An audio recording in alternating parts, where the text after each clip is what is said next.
स्वागत है आपका डेटा यात्रा के इस चैनल पे। और आज के इस वीडियो में हम देखते हैं स्ट्रीमलीड के डिफरेंट बिल्डिंग ब्लॉक्स। तो ये बिल्डिंग ब्लॉक्स क्या होते हैं?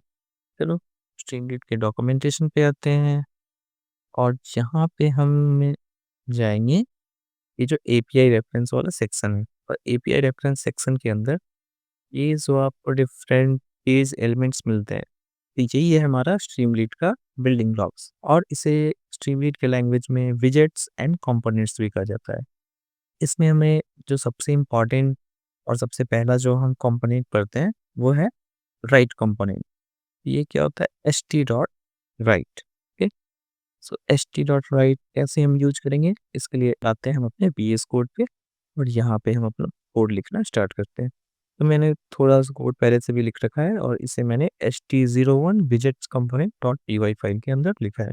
तो इसमें स्ट्रीमलीड को मैंने इंपोर्ट किया, पांडास को इंपोर्ट किया। पांडास अगर आप डेटा साइंटिस्ट या डेटा एनालिसिस फील्ड से या फिर डेटा इंजीनियरिंग फील्ड से हो तो आपको पक्का मालूम होगा कि ये पांडास क्या होता है। ठीक है? एक हमने डेटा फ्रेम डिक्लेयर किया यहाँ पे जिसमें कि 2 कॉलम से कोर्स नेम है प्राइस। और कोर्स में हमने 4 कोर्स दिए हैं पाइथन का, आपका स्ट्रीमलीड सीक्वल और उनके प्राइस दिए 150 एंड स्ट्रीमलीड। ऑफ कोर्स आप कर रहे हो यूट्यूब पे तो ये फ्री ऑफ कॉस्ट है। ठीक है, अब हम क्या करते हैं, एच टी डॉट राइट की मदद से हम इस डेटा फ्रेम को अपने पेज पे रेंडर कराएंगे। और उसके बाद हमें क्या करना होगा, हमें अपना सर्वर को स्टार्ट करना होगा। तो सर्वर स्टार्ट करने के लिए स्ट्रीमलीड रन और जो भी हमारा फाइल का नाम है HT01 विजेट कंपोनेंट 1 py। जी, हमारा सर्वर अप है और ये देखो ऑटो रीलोड हो रहा है। तो थोड़ा ये लोड होने में टाइम लगा रहा है। चलो ये आ गया। तो इसमें क्या है, कोर्स नेम और प्राइस जो कि हमारा डेटा फ्रेम था उसे एक टेबुलर फॉर्म में बहुत ही अच्छे तरीके से ये रेंडर कर दे रहा है। चलो इसमें थोड़ा सा और भी कुछ कंपोनेंट्स के बारे में देखते हैं। तो कुछ और कंपोनेंट्स को देखने से पहले हम एक और इसमें देखते हैं कि बिना एच टी डॉट राइट के लिखे हुए भी हम इस डेटा फ्रेम को रेंडर करा सकते हैं। और मान लो कि एच टी डॉट राइट में हम अगर टेक्स्ट पास कर देते हैं, this is a data frame rendering example. तो यहाँ से भी हमारा देखो डीएफ के आगे मैंने एच टी डॉट राइट कुछ भी नहीं लिखा है, सिर्फ डीएफ लिखा। और इसे हम यहाँ जा करके रीलोड करते हैं तो आप देखोगे,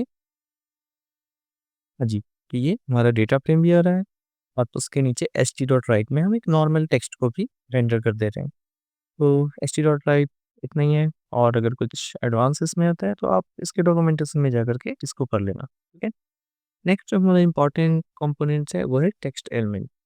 तो टेक्स्ट एलिमेंट में क्या आता है, टाइटल, हेडर, सब header, markdown and formatted text, बहुत सारे हैं जो कि आपको जैसा रिक्वायरमेंट होगा उस हिसाब से आप इन्हें यूज़ करना। ठीक है, तो ये कुछ कंपोनेंट्स देखते हैं टेक्स्ट एलिमेंट के। तो सबसे पहले हम देख लेते हैं एच टी डॉट टाइटल और टाइटल में देते हैं स्ट्रिंगलेट कंपोनेंट्स। ठीक है, टाइटल हमने दे दिया स्ट्रिंगलेट कंपोनेंट्स।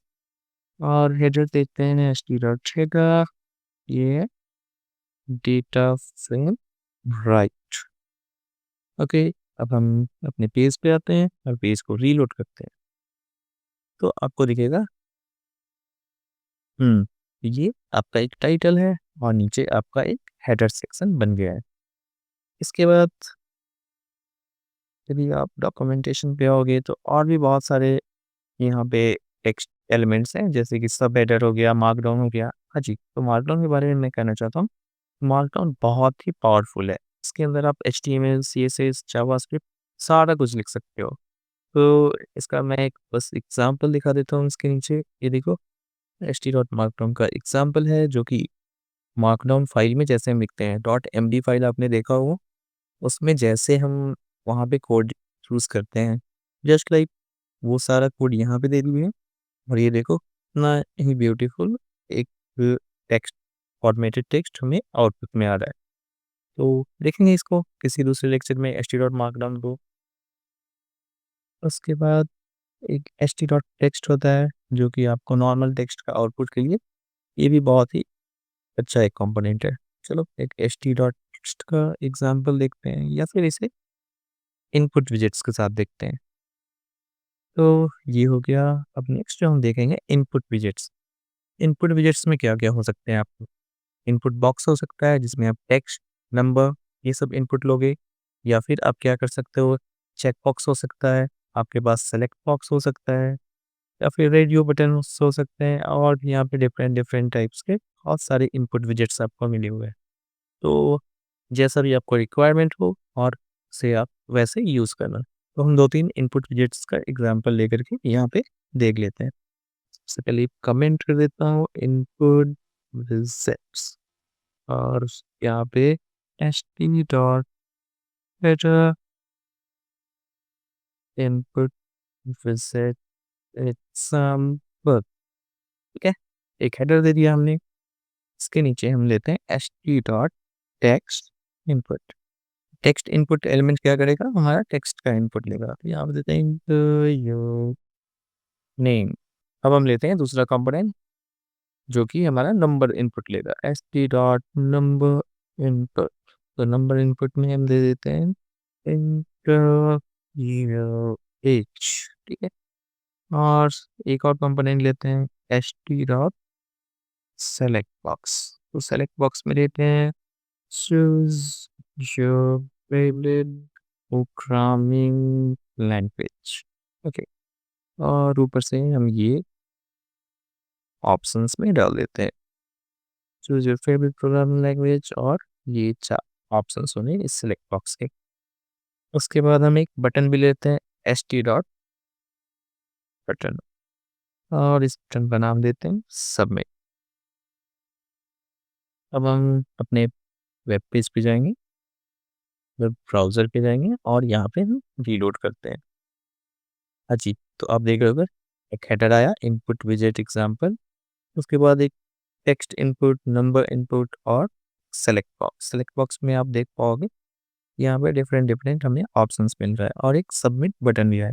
बट यदि मान लो कि हम अपना नाम देते हैं data Yatra interviews is and choose your favourite programming language Streamlit and उसके बाद अगर यदि हम सबमिट पे क्लिक करते हैं, अभी ये बटन कुछ भी काम नहीं कर रहा है। इस बटन को एक्शन में कैसे लाएंगे? तो इस बटन को एक्शन में लाने के लिए हमें नीचे एक कंडीशनल स्टेटमेंट लिखना होगा। इफ हम्म लेकिन कंडीशनल स्टेटमेंट लिखने के लिए हमें इन सभी को एक वेरिएबल में स्टोर कराना होगा। तो नेम को हम नेम वेरिएबल में स्टोर कराते हैं, एज इनपुट को एज में और इसे fab PL fabric programming language में स्टोर कराते हैं और इसे एक बटन वेरिएबल में स्टोर कराते हैं। अब हम क्या करेंगे इफ बटन, इसका मतलब हुआ button is play then H T dot text और इसके अंदर हम एक फॉर्मेटेड स्ट्रिंग पास करेंगे। सो ये हमने एक फॉर्मेटेड स्ट्रिंग पास किया। लेट्स से हमने नाम पास किया डेटा यात्रा। हाय data Yatra, you are 10 years old and your favorite programming language, let's say if you have chosen python then it will show python। तो चलो इसमें हमने सारा इनपुट तो कर रखा है, तो हम एक बस सबमिट बटन पे क्लिक करते हैं। हाँ जी, तो आप देख पाओगे hi data Yatra, you are 10 years old and your favourite programming language is Streamlit. तो चलो हमने 2 एग्जांपल्स देख लिया। एक तो हमने देखा st.write कैसे यूज़ होता है और दूसरा हमने इनपुट विजेट्स का कुछ एग्जांपल्स लिए हैं। और भी बहुत से हैं, तो अकॉर्डिंग टू रिक्वायरमेंट आप इसे इन्हें देखना और यूज़ करना। बहुत ही सिंपल है। आप जाओ इसके डॉक्यूमेंटेशन पे और यहाँ से रीड करो, उसके बाद नीचे एग्जाम्पल भी दिया हुआ है, तो ये एग्जाम्पल दे करके आप यूज़ कर सकते हो। तो इनपुट विजेट्स के बाद जो हम नेक्स्ट चीज़ पढ़ेंगे वो है हमारा data elements and chart elements. तो डेटा एलिमेंट्स और चार्ट एलिमेंट्स स्ट्रीमलीट का आप कह सकते हो बहुत ही इंपॉर्टेंट पार्ट है। जितने भी आपके डैशबोर्ड के एलिमेंट्स होंगे वो या तो एक टेबुलर फॉर्मेट में होंगे या तो फिर आपको किसी ना किसी फॉर्म का चार्ट होगा। तो ये चीज़ हम नेक्स्ट वीडियो में कवर करेंगे। तब तक के लिए यदि आपको ये वीडियो अच्छा लगा है तो आप लाइक कीजिएगा, कमेंट कीजिए और दूसरे लोगों के साथ भी शेयर कीजिए जिससे कि हमारा कम्युनिटी बढ़ता रहे। तो तब तक के लिए टेक केयर, बाय बाय।